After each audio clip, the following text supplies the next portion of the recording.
各位大家好，我是戴老师。今天我们给大家介绍一下这个宝马 Mini 这一款发动机的一个故障。那这一款发动机它是配的 B38三缸发动机。那现在宝马全系用的是 B 系列发动机 B38、B48、B58。B38的话，其实就是我们三缸机，用于一些小排量、小车型。B48的话是四缸机。B58的话是6缸机，主要是这3款。那这款发动机大家可以看一下，其实是比较抖动的。这个抖动是正常的抖动，因为它是3缸发动机，确实比较抖。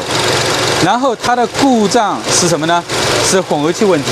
这款发动机常见的故障有2个比较多的，一个是混合气过稀，一个是混合气过浓。常见的问题就是这个碳罐电磁阀问题，但是有的时候碳罐电磁阀不一定更换的时候故障就能解决。我们先看一下数据流。那我们看一下数据流，我给大家调了一些数据流，转速是怠速，冷却温度。油压的话，这个油压呀，大概是2.5公斤，2000多百帕，这个是机油油压，我们不管。然后环境温度33度，空气质量的话，它只是一个替代值，因为这款发动机啊，它不带空气流量计，这个只是替代值。增压压力的话，节气门前方，因为这个时候不增压，所以它显示一个大气压。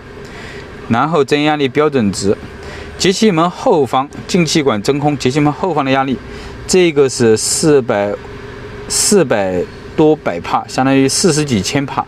这个压力其实有点偏高，因为是开空调的，空调开的节气门的开度啊就会比较大，大了之后这个气管压力就会比较大。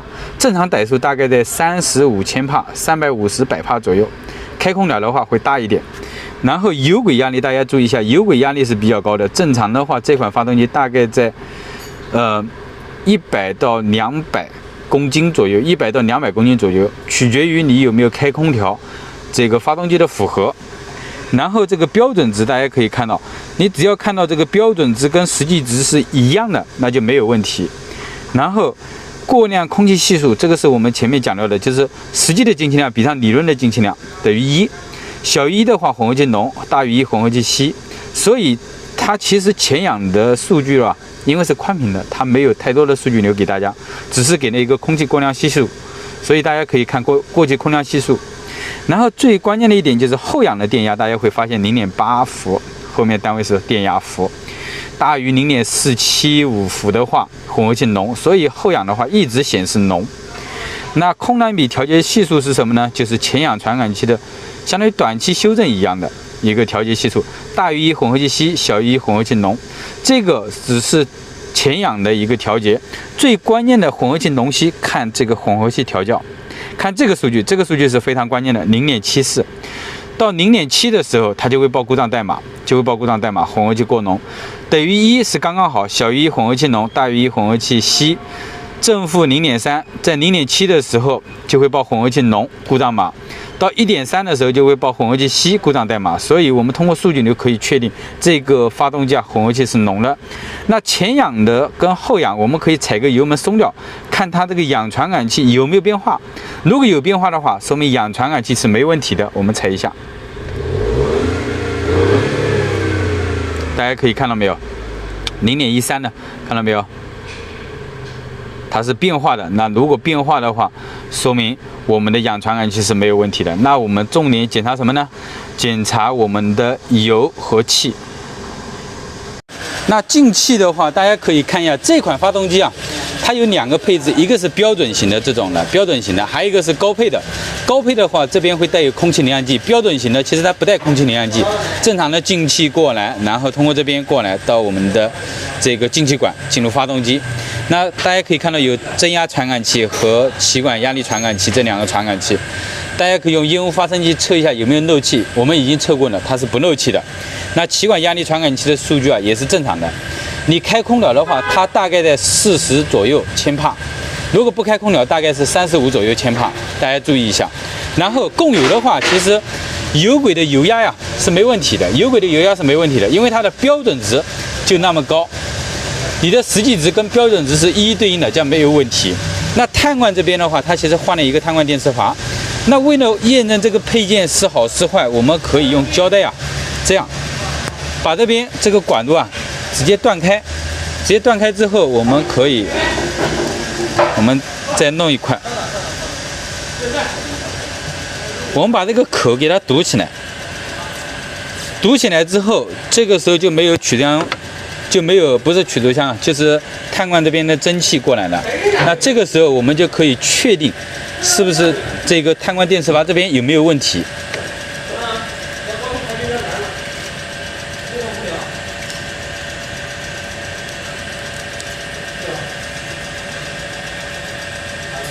我们这样一堵，如果是因为碳罐或者碳罐电磁阀引起的故障的话，那我这样一堵了之后，大家想想，这个故障就会消失，对不对？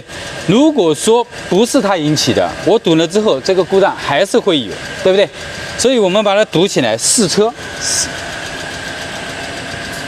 那我们试车试了一段时间之后，其实这个故障还是有，那说明它换的这个配件是没有问题的。那下一步我们重点呢还要检查高压油泵。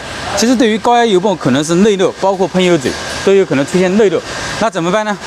高压油泵的话，大家可以把这个机油盖子拧开来，可以闻一下这个汽油蒸汽。如果说这个汽油蒸汽比较大，那你就更换高压油泵。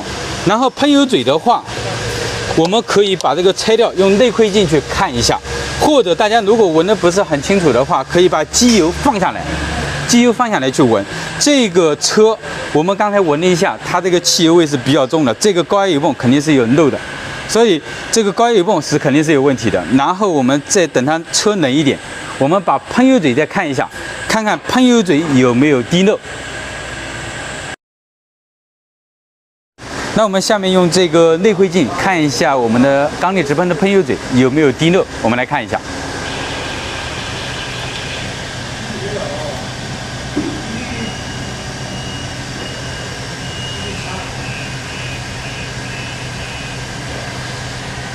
拍一个照片。啊，一缸。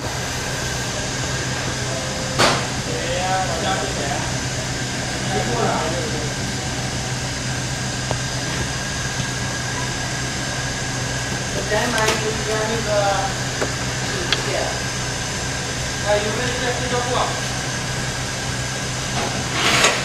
黑胶布那挂的那么多。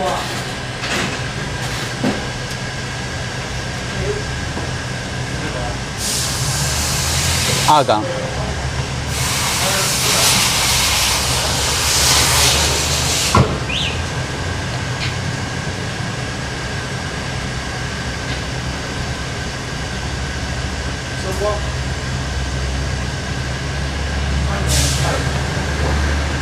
好，那通过我们刚才对这款发动机的数据流分析，然后进气系统的一个检查，供油系统的检查，包括碳罐电磁阀这边排除，最后我们可以发现它的故障点，第一个是我们的高压油泵内漏，因为这个机油里面的汽油蒸汽非常浓，高压油泵大部分的故障都是内漏。针对这种内漏的话，大家第一个可以去把这个机油放下来，闻一下机油里面的汽油味，如果非常重的话，基本上都是高压油泵内漏引起的。还有一个喷油嘴，这个喷油嘴的话，因为是缸内直喷的，大家去试的时候，因为油压的关系可能不太好试。大家可以用这种内窥镜，然后把火花再拆掉，用内窥镜去看这个气缸里面的状况。如果说气缸里面的油比较多，那说明这个喷油嘴滴漏，轻微的一点点是正常的。OK， 那这个故障就给大家讲到这边。那最终的故障点就是更换高压油泵。那如果说大家针对这款车还有一些别的问题，可以在下面私信给我。感谢大家观看，谢谢。